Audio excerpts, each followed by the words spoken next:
The omelet was still steaming when Lena Hartman saw it. 3 eggs folded perfectly around bits of ham, onions and green peppers, the melted cheese spilling onto the tray like liquid gold. She stared at it as if someone had placed a live explosive in front of her. The American mess sergeant, his name tag read Murphy, slid it across the counter. "That's a Denver omelet, sweetheart," he said casually. Sweetheart, he called her that, as if she weren't a German prisoner who'd spent 2 years surviving on turnip soup in a North African camp before ending up in the British hospital at Alamein. She'd seen nurses barter wedding rings for scraps of moldy bread, seen others die because there was no vitamin C to keep their gums from rotting. And now this man, this stranger, just handed her 3 fresh eggs and smiled. Lena picked up the fork. Her hand trembled.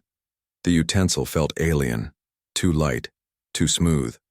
American steel, polished and clean, not the heavy iron spoons she'd used back in Hamburg. She sliced into the omelet. Steam escaped like breath. The cheese stretched in golden strands. She lifted a piece halfway to her mouth, but her throat locked. The fork slipped, clattering against the tray. Her shoulders began to shake. At first it was silent. Then a ragged gasp escaped her chest. And then the sobs came, sharp, uncontrollable, echoing through the tin-walled mess hall. 24 German nurses looked up from their trays, frozen. Sergeant Murphy stopped mid-scoop, a ladle of scrambled eggs hovering in the air. "Ma'am, you all right?" he asked, voice uncertain. But Lena couldn't hear him over the flood of memories pressing against her ribs. Powdered ersatz coffee, potato peel stew, soup so thin it reflected the ceiling. A birthday once celebrated with an extra spoon of margarine. And now, this. Eggs. Real eggs. Butter. Ham. Across the table, Clara Weiss, one of the nurses, reached carefully into her uniform pocket. Her eyes flicked toward the guards by the door. She pulled out a small Agfa camera, smuggled past 3 inspections inside a fake bandage box. The click of the shutter was deafening in the silence. "No one back home will ever believe this," she whispered in German. Next to her, Marta, Engel, who'd once performed amputations with a field knife in Tunisia, stared at the plate. "That's all for her?" she muttered. "Not shared between 10? "I saw him make it," Clara replied quietly. "All for her." A few tables over, a young American soldier, barely 19, freckles still across his nose, ate the same meal without a thought. Denver omelet. Half gone, comic book open beside his tray. Food so ordinary to him it was invisible. Lena wiped her tears with her sleeve, leaving a dark streak across the faded gray of her POW uniform. The omelet was cooling. She could smell the butter still clinging to the griddle's scent. She lifted the fork again. This time she managed a small bite. Salt first, then fat, then warmth. It hit her like a memory of a world that once made sense, and she began to cry again, quietly this time, as the taste filled her mouth. The eggs were soft, the ham edges crisped to perfection, peppers adding a faint crunch that reminded Lena's senses what food once meant. Her body didn't know how to respond. Her jaw moved, but her mind drifted far away, back to her mother's kitchen in Bremen before sirens and bombings, before uniforms replaced aprons. She swallowed, hesitated, then took another bite. Around her, the other nurses began eating their own breakfasts: scrambled eggs, toast glistening with real butter, oatmeal dotted with brown sugar and raisins. Raisins. Dried fruit handed out like it was nothing. Clara put her camera away and lifted her spoon. She stirred her oatmeal slowly, watching the raisins rise and sink in the pale swirl. "They're feeding us up," said Greta Hoffman, sitting at the end of the table. "Like livestock before slaughter. There must be a reason." But her tone held no strength. She was already eating. Lena finished half the omelet before her stomach rebelled. It was too rich, too heavy. Her body had forgotten how to handle real food. She pushed the tray toward Clara. "I can't," she whispered. Clara looked at the untouched portion, the ham, the melted cheese, and glanced at the guards by the door, expecting a shout, a punishment, something. But the Americans were talking baseball, something about the Cardinals and the Browns. One laughed so loudly it startled a few of the women. They didn't care. No inspections, no orders, no rations. What kind of army doesn't care? Take it, Lena said softly, please, before I'm sick. Clara hesitated, then slid the tray closer. She ate with deliberate calm, each bite documented in her mind like a photograph. Proof, she thought, evidence for whatever tribunal might one day ask what had happened to them in Louisiana. She'd tell them about the Denver omelet, about the sergeant who called her friend sweetheart, about the boy who read comic books while eating the same breakfast as enemy prisoners. No one would believe her. The mess hall was filling fast. More German nurses in gray uniforms shuffled forward with their trays, the smell of coffee and butter thickening the air. An American nurse, and a black woman with the calmest expression Lena had ever seen, poured steaming coffee from a giant metal pot. Real coffee. The scent was intoxicating, almost painful. Lena watched another woman 2 tables over receive her own Denver omelet. The same thing happened again. The stillness, the disbelief, the tremor in her hand before she ate. Sergeant Murphy flipped another batch on the griddle, movements routine and practiced as if this small miracle were simply his morning duty. What's the strangest story anyone could tell? Lena wondered. Maybe it's the one where your enemies feed you better than your own officers ever did. She stood, legs unsteady, and carried her tray to the return window. A young American private, freckles too young for war, took it from her and nodded. Ma'am, he said. Just ma'am. Not prisoner, not German. The word caught her off guard. She walked out into the Louisiana sun, thick and wet, a world away from Hamburg's gray chill. Palm trees in the distance swayed above the barracks. Somewhere an American song drifted through a radio, a woman's voice and trumpets. Behind her she heard it, another woman breaking down inside the mess hall. Another one tasting the impossible. The Denver omelet was claiming another soul. The spell of hunger meeting kindness, of disbelief meeting flavor. And then Tuesday came, cold enough that frost kissed the barrack windows. Patricia Webb, her Red Cross armband snagging the doorframe, backed into the room hauling 2 boxes marked hosiery factory surplus. The German women looked up from their bunks, fingers still mending threadbare socks. Marta Engel set her needle down, watching as the crates thumped onto the floor, and for the first time in months there was curiosity instead of hunger in the air. The wool tights Marta had been mending were beyond saving. 3 visible holes ran up the leg like old bullet wounds. Patricia set the crates down with a heavy thud that rattled the floorboards. Donation drive in Shreveport, she said, catching her breath, brushing dust from her skirt. Factory made too many. Figured you ladies might use them. No one moved. For a heartbeat, the barracks went silent. Then Clara Weiss stepped forward, her photographer's instinct flickering to life. She peeled back the cardboard flap. Inside, rows of sheer nylon stockings shimmered faintly, delicate as cobwebs in morning rain. 40 pairs, maybe 50. Marta Engel crossed the room in quick, uncertain strides. She reached into the box and lifted a pair out. The fabric weighed nothing, like holding air. When she stretched it between her fingers, it glowed gold against the light slipping through the frosted window. You could read a newspaper through this, she whispered in broken English. This your workers' wear? Patricia blinked, confused. Sure, honey. Standard issue, why? Marta's voice caught. She tried to form words, but they came out in fragments. In Hamburg, only one woman. She had these. Administrator's wife. She held the stockings higher, the sunlight turning them almost holy. Back in 1942, that single pair had been a legend, a Christmas gift from a party official to his wife. Every nurse had whispered about them for weeks. She'd worn them twice to receptions where others could see. They'd talked about the sheen, the seam, the luxury of them. And now here in Louisiana there were dozens spilling out of boxes like excess. Greta Hoffman stepped closer, her hands trembling. My sister worked in textiles, she murmured. Before the war. She never even... Her voice faltered. She pressed the nylon against her cheek, eyes closing as if afraid it would vanish. The other nurses gathered slowly, reverently, not rushing, just reaching out. Hands brushed against one another, breaths caught. A soft gasp here, a stifled sob there. Someone whispered unmöglich under her breath. Another woman clutched a pair to her chest, tears sliding silently down her face. Lena Hartman held hers at arm's length, staring as if studying a medical specimen.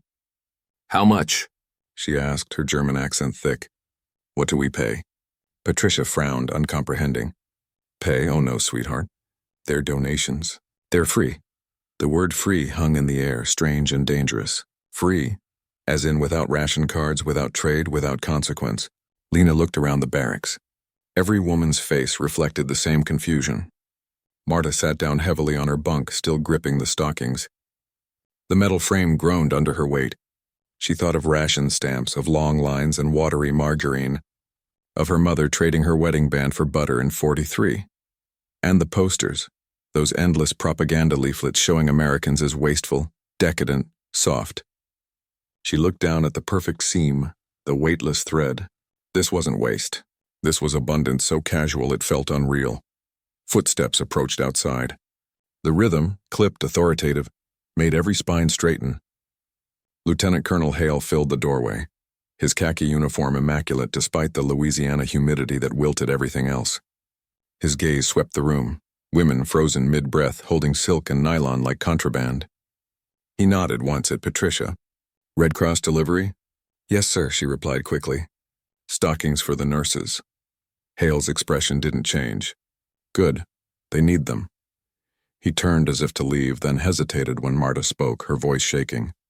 "Sir," she said, standing. "In America, women like us, they have these. Not rich women, normal." Her accent thickened with nerves, vowels long and soft. Hale paused, hand on the doorframe. His reply came after a beat. "Yes, ma'am. My wife wears them. My sister, too." "Most do." Marta's mouth opened, but no sound came. She just stared at the shimmering fabric in her hand. The idea felt obscene, most women. Clara looked through her camera lens but didn't take the photo. She couldn't. There were moments, she thought, too strange to capture, too intimate between disbelief and awakening. When Hale left, the women stood still for a long while. Patricia cleared her throat softly. "Well," she said, half smiling, "I'll let you ladies sort them out." Then she was gone too, her footsteps fading. One by one the nurses sat, turning the stockings over in their hands, letting the fabric slide through their fingers, whispering things too small for translation. Outside, the sun broke through the last of the frost, and for the first time in years, something like wonder filled the air, fragile, thin as nylon, but strong enough to hold. "Normal women?" Marta repeated. "Workers? Shop girls, not officers' wives?" She struggled for the words in English. "Not important women?" Something softened in Lieutenant Cole Hale's face, comprehension flickering in his eyes. "Ma'am," he said, voice even. "My sister Helen works at Woolworth's in Memphis. 5 and dime counter." He paused, letting the next words land with quiet weight. "She's got a whole drawer full of stockings, buys them on her lunch break whenever she wants." The barracks fell silent. For a second, even the cicadas outside seemed to stop. "A drawer full." Marta Engel repeated the phrase like she was trying to taste it. "A drawer full." She whispered again, the disbelief audible. Hale gave a brief nod, touched his cap brim, and stepped out. His boots faded down the path, leaving behind an air no one could name. For 40 minutes, Marta didn't move. Someone timed it later. 40 minutes sitting still, hands resting on the sheer nylon folded in her lap. Around her, the other women moved quietly. They began to sort the stockings, hesitantly at first, then with growing wonder. Greta Hoffman pulled a pair on and turned once, laughing softly, the sound sharp, foreign, almost painful in its rarity. Lena Hartman slipped her own pair over her calves, cautious as if handling glass. The nylon slid smooth, whispering up her legs. She stood, staring down. The fabric transformed her, not the gray uniformed prisoner she'd become, but something delicate, civilian, remembered. "They fit," Lena murmured, as if the words themselves were fragile. Clara Weiss already had, her Leica camera out, the same one hidden for months in a false-bottom medical box. "Stand by the window," she told Lena. Sunlight streamed in, turning the fabric luminous. Click.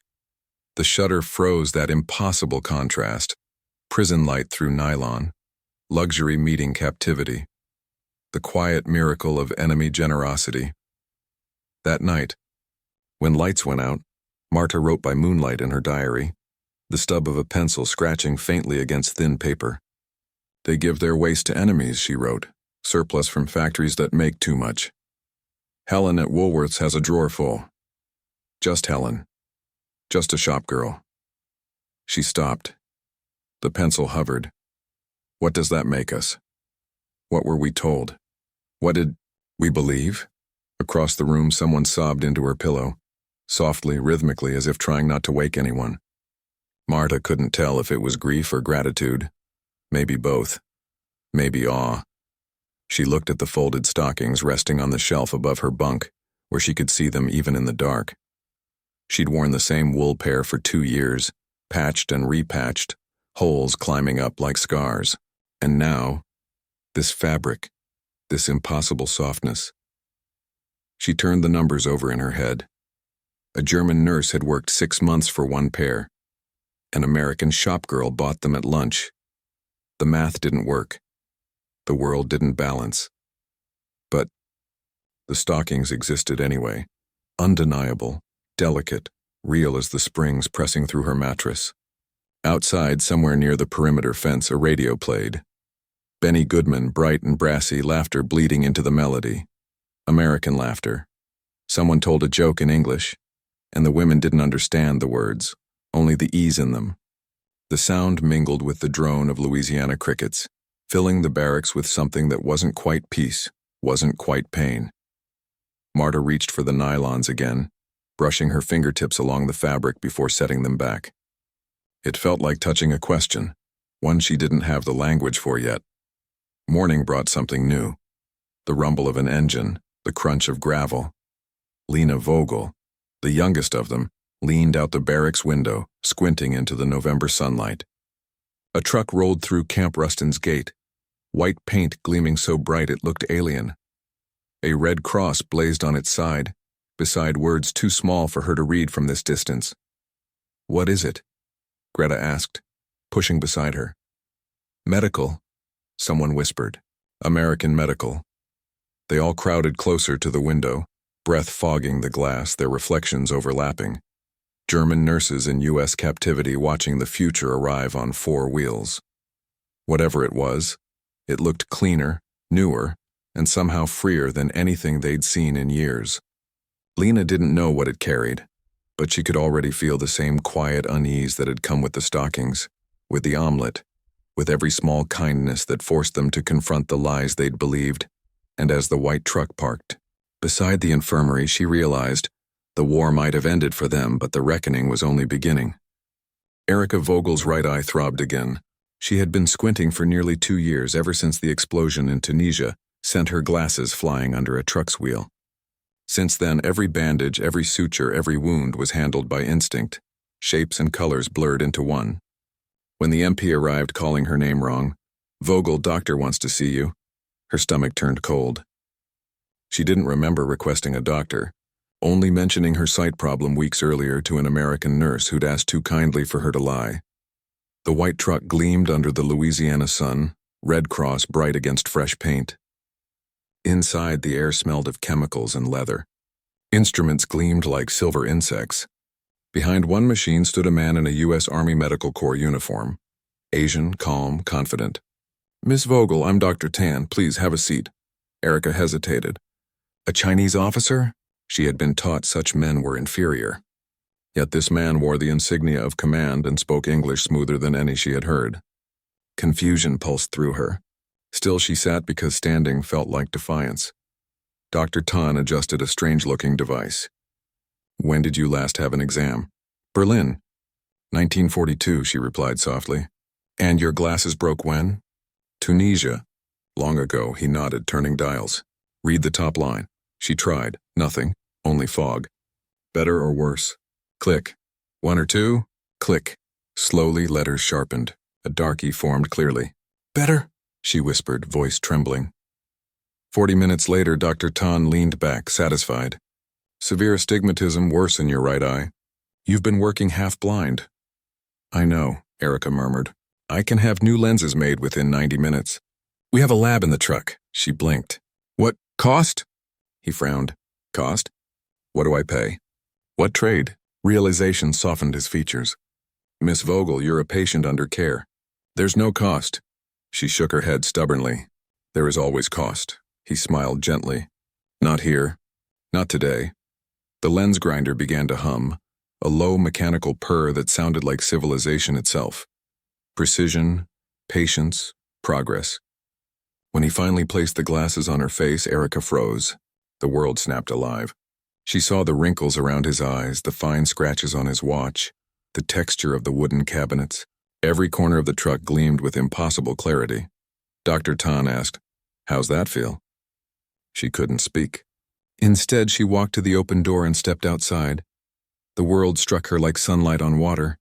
Leaves shimmered individually on the oak trees, each moving with its own rhythm. She saw faces across the camp, expressions clear as if they stood beside her. The wooden barracks had grain, knots, patterns she'd never noticed.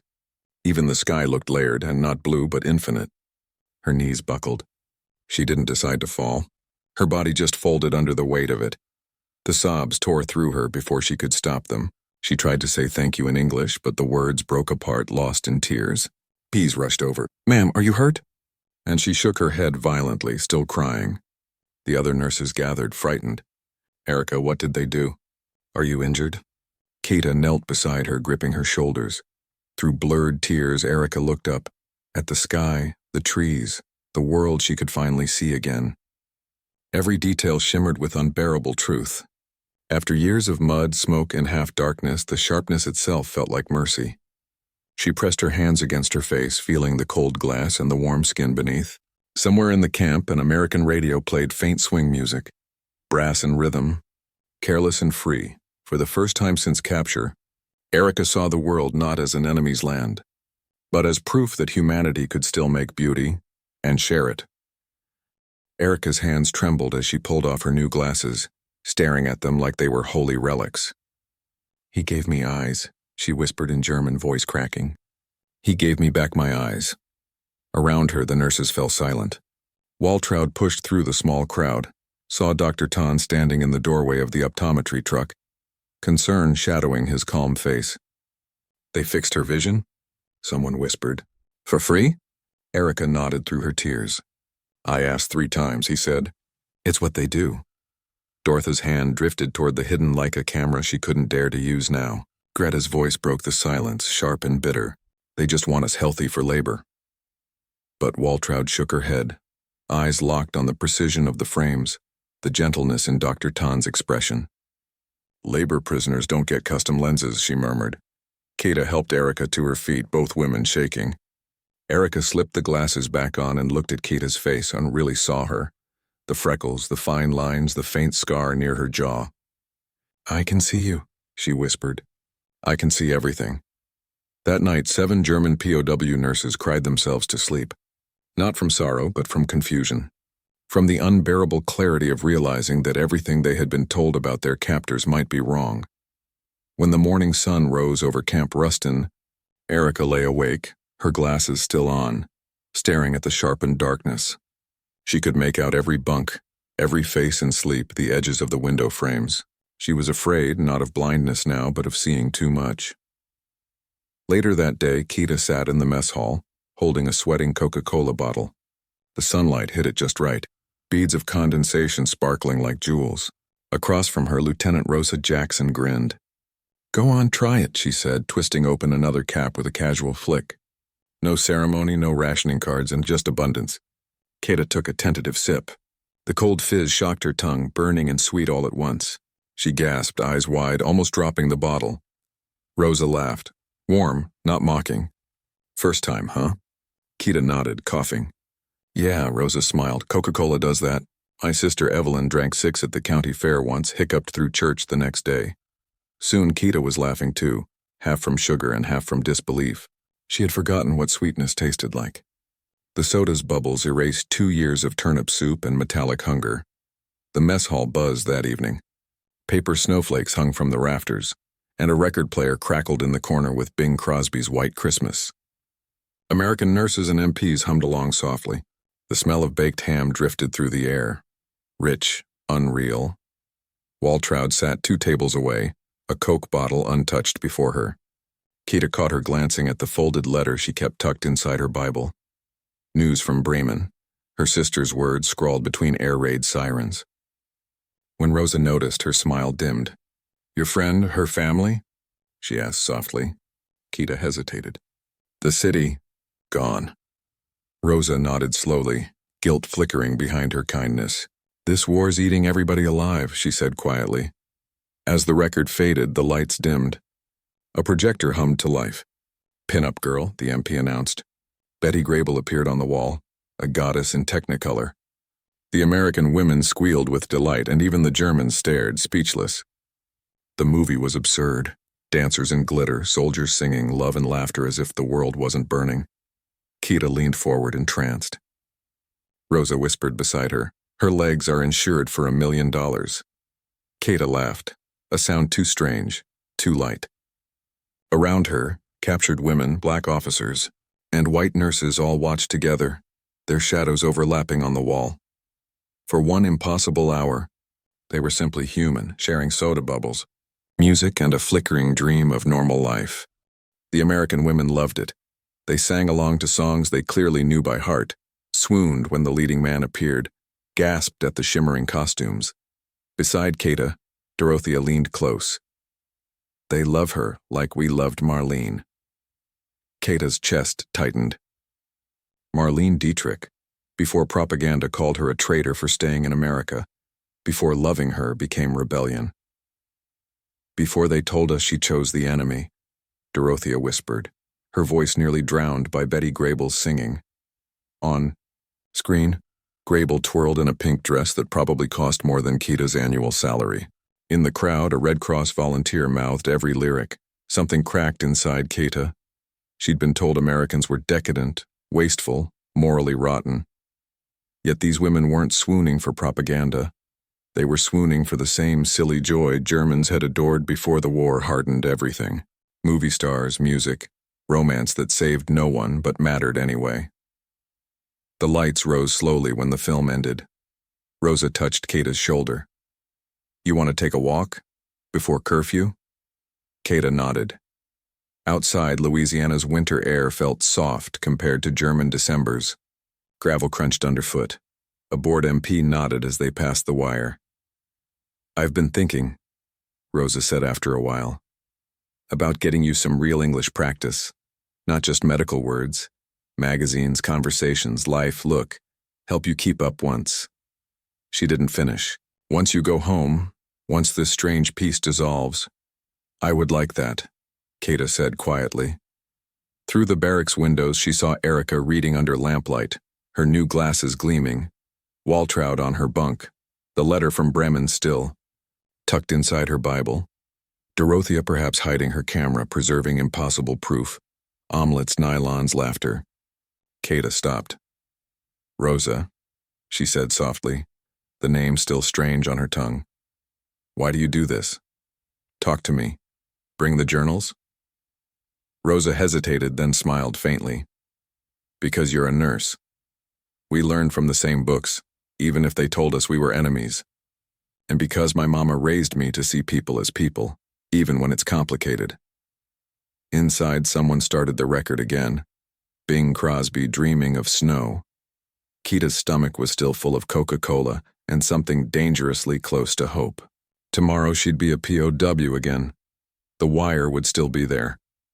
But tonight she'd hiccuped through a Christmas party, watched American women love a star the way Germans once loved theirs, and found a friend who spoke to her like the future existed. When she finally returned to the barracks, the carbonation still fizzed in her chest. Waltraud sat rigid on her bunk, the thin letter trembling in her hands. The others gave her space. Paper in Germany was scarce. Elsa had written in pencil, pressing hard so the marks bit through. "Bremen is gone." The words trembled as Waltraud traced them. The British came in November. Hans and little Marta were in the cellar. The building fell. I dug for 2 days. Her breath came shallow. Ration cards buy nothing. The old women froze in January. Coal is gone. That evening, the mess hall served meatloaf. The smell turned her stomach. She rose in the middle of the noise. Forks, chatter, clatter, and said in German, "I need to read something." The room fell silent. An MP's hand drifted toward his belt. Commander Hale, halfway through his potatoes, set down his fork. Waltraud began reading. Her voice shook on Marta's name, 6 years old. The words hung in the air like shrapnel. No one spoke. The Americans stared at their plates. Some of the German nurses wept openly. When she finished, she folded the letter, hands trembling, eyes hollow. For a long moment, the only sound was the record player from the recreation hall next door, still spinning Crosby's voice through the Louisiana night. May your days be merry and bright. No one moved. No one could. Waltraud stood among enemies and allies both, each equally human, equally broken, and whispered, "My sister asked if Americans laugh while Germans starve." Then she sat down and wept until there were no words left. Waltraud's hands trembled as she unfolded the thin letter from Germany. The paper was creased and nearly transparent, written in pencil pressed deep into the fibers. Her sister Elsa's words carried across an ocean of loss. Bremen was gone. Hans and little Marta were buried under rubble. For 2 days Elsa had dug with her bare hands, but the cold November air had stolen even hope. Waltraud's throat burned as she rose from her seat in the crowded mess hall. Every eye turned toward her as she said softly, "I need to read something," and began to read her sister's letter aloud. Her voice faltered, the German words trembling like the flame of a dying candle. She read of hunger, of frostbitten hands, of children crying for bread. Then she reached the final paragraph and translated in broken English, her voice cracking. "Sister, do the Americans feed you well? Do they laugh while we starve? I hope you suffer as we suffer." The room fell silent. Even the MPs froze. Waltraud's face was wet but calm. "I want to tell my sister the truth," she whispered. "They give us eggs, 3 on 1 plate. They fix our teeth. They gave Lena sight again." Her words carried across the mess hall like a confession. "I do not know what this means about what we were told." A chair scraped. Lena rose, her American-made glasses glinting under the lights. "I was taught you were monsters," she said in halting English, voice trembling yet firm. "But monsters do not give enemy women their sight for free." She raised her glasses above her head, and suddenly others stood too. Katha, Dorothea, and the nurses. Each held something they'd been given. Nylon stockings, a Life magazine, a bar of soap. Proof that kindness could live even behind barbed wire. An American nurse at the staff table began to cry. Commander Hale, halfway through his dinner, raised one hand. The MPs relaxed, uncertain. The silence stretched until it felt holy. Waltraud sank back into her seat, the letter trembling in her lap. No one spoke again. No one finished their meal. The meatloaf cooled untouched, the gravy congealing while the air hung heavy with realization. That compassion was more powerful than propaganda. That night the camp was quieter than it had ever been. Even the gramophone in the recreation hall fell silent. Weeks later, in April, the announcement came on the radio. "Germany has surrendered. The war in Europe is over." The voice was calm, steady, and final. Katha was in the medical office sorting bandages when she heard it. Her hands froze mid-motion. Roz Jackson stood nearby, her pen hovering above the charts. "You'll go home soon?" Roz asked softly. "Yes," Katha replied, her accent gentler now. "You scared?" Katha nodded. 6 months in Louisiana had changed her. She'd learned English phrases, laughed at American songs, and forgotten how hunger gnawed. "I am delaying my repatriation," she said. 2 months. They need help." Roz looked at her for a long moment. "You don't have to do that." Katha smiled faintly. "I know." Outside, someone hit a baseball, the sharp crack echoing through the camp. Roz reached into her satchel and pulled out 3 Life magazines. "Take these. For reading practice," she said, hesitating. "I wrote my address inside, Tennessee, in case you ever write." The cover showed soldiers kissing girls in Times Square, celebrating victory. Katha traced the image with her fingertips. "I will write," she promised quietly. "I swear it." Roz nodded but didn't speak. Some goodbyes didn't need words. Waltraud folded her 7 pairs of nylon stockings like sacred relics. She packed them in brown paper, the same wrapping the Red Cross had used. Proof, she thought, that abundance was real somewhere in the world. Greta Hoffman watched her from the next bunk. "They'll think you stole them," she warned. I have the donation receipt, Waltraud replied calmly. They'll think you collaborated. Waltraud's hands paused. Maybe, but Elsa will know I didn't forget her. The repatriation list went up on May 15th. Waltraud's name was on the second group. Departure May 28th. She wrote one last letter home. I'm bringing gifts, she wrote. Not much, but something. 3 days before leaving, Lena visited Dr. Chen in the medical truck. I need my prescription, she said shyly and practiced English. If someday in Germany I can make new lenses. Dr. Chen smiled and wrote it out. Then he disappeared into the back and returned with a small box. 3 extra frames, he said, and lens cleaner. No cost. Lena's eyes filled. I cannot pay. You're not supposed to, he said gently. You're going home to nothing. You'll need these. She held the box against her chest as if it might vanish, whispering, Thank you, doctor. That night, she looked at the stars, every single one clear, sharp and real. Dorothea still had her Leica camera, hidden in the false bottom of her medical kit. On departure morning, she brought a single photograph to Commander Hale's office. The Denver Omelet, steam curling above it. Katha's tear-streaked face blurred behind. May I keep this? She asked softly. Hale studied the image, the abundance, the humanity in it. Why? He asked. Dorothea met his gaze. Because no one will believe me. They will say I lied, that I betrayed something. But this is proof. You fed us anyway. After a long silence, Hale nodded. Keep it, but be careful who you show.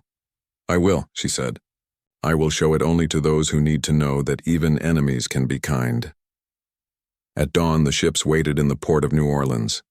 The sun shimmered on the Mississippi and the women filed up the gangway in silence. Some carried stockings, others magazines or folded papers with American addresses inside.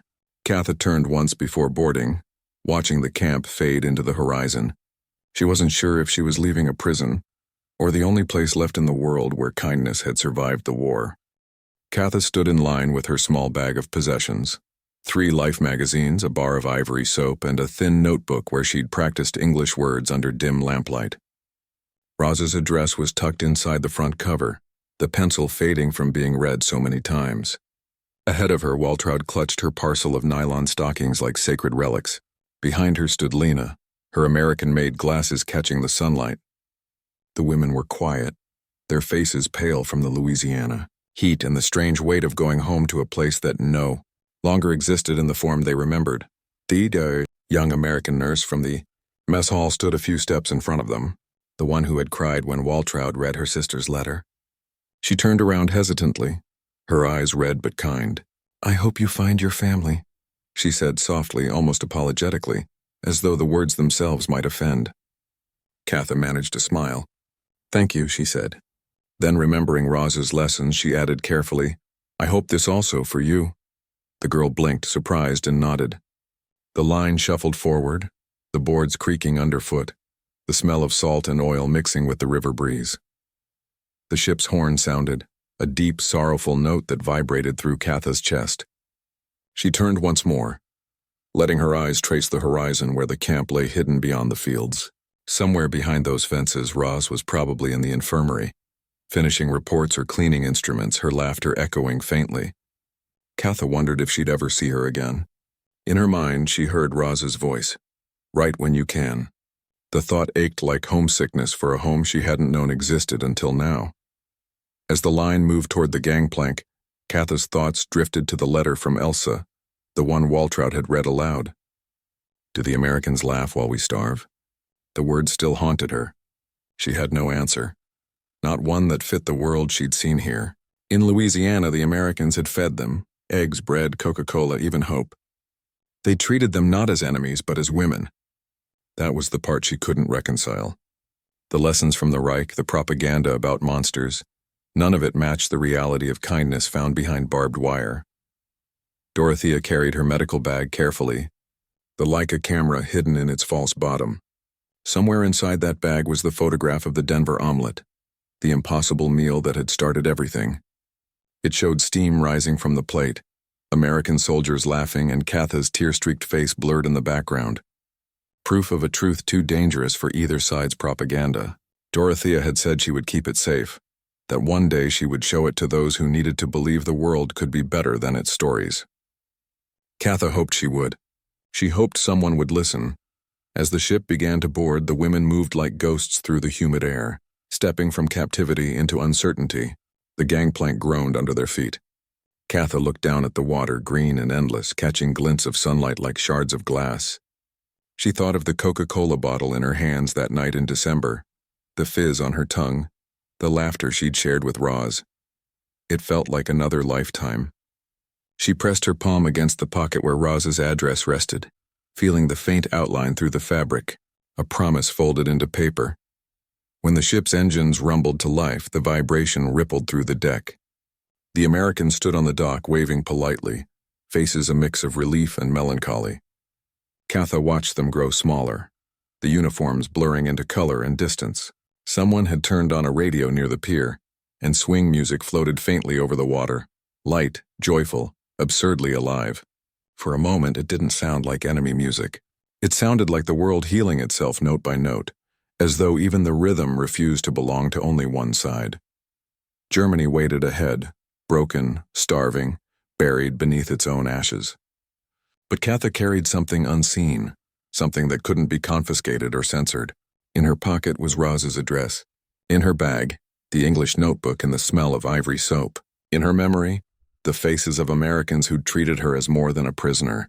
As the shore disappeared behind her, she realized the real journey wasn't the ocean crossing. It was the story she would carry home, the story that kindness had survived the war. The ship's horn wailed one last time. The music faded, but the story, she knew, was just beginning. And that was how a single meal, a Denver omelet, changed what these women believed about their enemies. Sometimes history isn't written in battles, but in kindness shared between those who were supposed to hate each other. If this story moved you, imagine how many others remain untold. Hit subscribe and join us as we uncover more forgotten moments where humanity shined through the darkest times. Because in the end, history isn't just about who won the war. It's about who kept their humanity.